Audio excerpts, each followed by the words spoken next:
Chapter 24. The weekend came and went, and it was a relief to know that we were going to be away from the salon for a while. Nevertheless, I woke up early on Monday morning as usual. Habits born through years of work cannot be easily set aside. I drank my tea and took a walk through the garden. Fungai had done a marvelous job with the flowers. He watered the grass, and it had left its dry yellow behind and was beginning to turn green, and he'd removed all the weeds. If only the weeds from my past could be removed just as easily. I stood at the gate and looked at the long procession of Churchill boys and Roosevelt girls going to school. Was there a future for them when they finished, I wondered?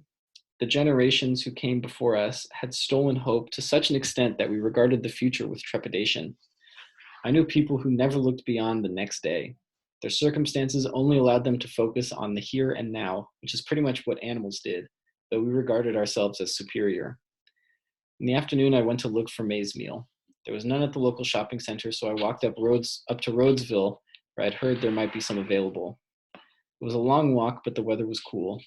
I couldn't find any mealy meal, but brought a kilogram packet of rice and some chicken feet, which is all my finances would allow. I decided I would make peanut butter rice because it was Chiwoniso's favorite.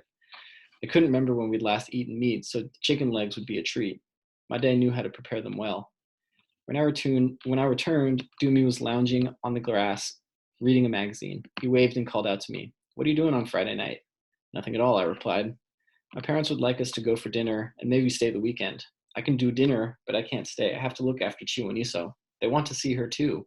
"You mean they know about her?" "I already told them, and they're delighted at the prospect of having a little one run around the house. They haven't got any grandkids yet, so she might brighten up their day." I was shocked. They were happy for their son to be seeing a single mother, and who happened to be older than him. Most families I know would never contemplate such a match, let alone encourage it.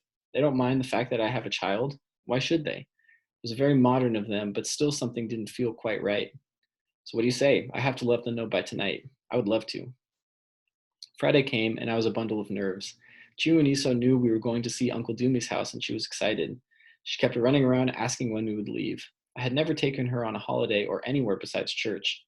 There had never been any money for that. "Let's go. Michelle's waiting at the gate," Doomy said, clicking off his phone. Michelle was driving a blue Mitsubishi twin cab, which seemed far too large for her tiny body. I wondered how she managed to reach the pedals, but she seemed to be driving all right. "Feels wrong when I drive on the left, because in America you have to drive on the right." "You always talk about America. We're tired of it," Doomy said, pretending to be annoyed. "You're just jealous because you refused to go abroad, and then now you want to. I have no business going abroad. Everything I want is right here." "I want to go to America," Chiwoniso shouted. I was fighting to hold her as she was jumping up and down the seat. Michelle took no notice of her antics. "Then why don't you have a visa and go to the UK in December?" she asked her brother. I didn't know that had come through." "Mom said it came through today. If I were you, I'd have gone somewhere else sexy like France or Italy." "How long will we be gone for?" I asked. "Should be a 6-month visa, but I'll have to see how much time Mrs. Kumalo will give me for my leave." We passed by a traffic accident. A combi had hit a small passenger car, and they were on the roadside waiting for the police to come. "You should really take Vimbai with you." "That's the problem with men. They only think about themselves." "Maybe she doesn't want to go. It'll be winter there after all. I don't have a passport." Michelle slammed the brakes on and pulled over to the side of the road. The cars behind us hooted angrily. "How the hell can you live without a passport?" She seemed genuinely pissed off. I wanted to apologize. "Hey, it's none of your business whether she has one or not." "Shut up, Doomy. This is between me and my Morora.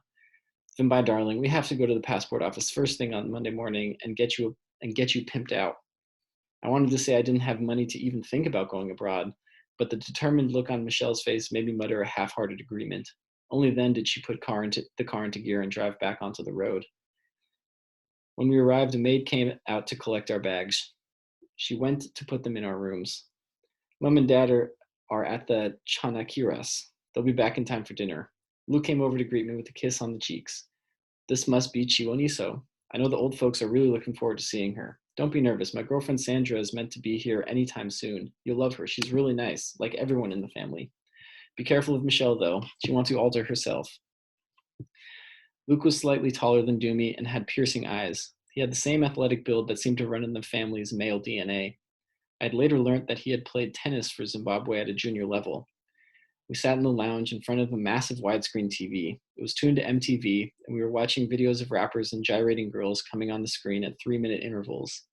Michelle offered a running commentary on who had won what rap battle, who was hot and who was not, and who had beef with whom. If there was anything American, then she had a running commentary to go with it. Chiwanuso stuck to her side, fascinated by this new auntie who had a strange accent. Sandra came in and apologized for her lateness. She was a colored girl with green eyes and long frizzy hair. She offered me a limp hand and regarded me with barely concealed contempt, as if asking, "What is this township girl doing here?" Her pearly white teeth flashed at me in the brief imitation of a smile. She moved over to Luke and curled around him like a python on its prey. Mr. and Mrs. Nkube came in soon afterwards, and we were herded into the dining room, which was very spacious with a mahogany table that could seat 12. The maids brought in mountains of food, more than we could hope to finish. There was rice, roast duck, beef, vegetables, mushroom soup, and 4 other side dishes which I could not identify. "I hope you like the food," Mrs. Nkube said to me, sounding a little nervous after she had said grace. "It looks lovely," I replied. "It's only the best for the girl who cured my son. Come on, let's get stuck in," Mr. Nkube said rather abruptly. Dumi, sitting beside his father, maintained a somewhat stony expression. Avoiding looking at anyone else, he kept his eyes on his plate. There was the slightest of tremors in his hand as he picked up his fork. I'd never eaten duck before, but I had a far greater problem. Like my daughter sitting next to me, I had limited experience using a knife and fork. The only period when I had used them was with Philip, and that was a long time ago. I struggled with the fork in my left hand and spilt rice onto my lap. I could feel them looking at me and didn't know what to do. The more I tried, the more food I dropped.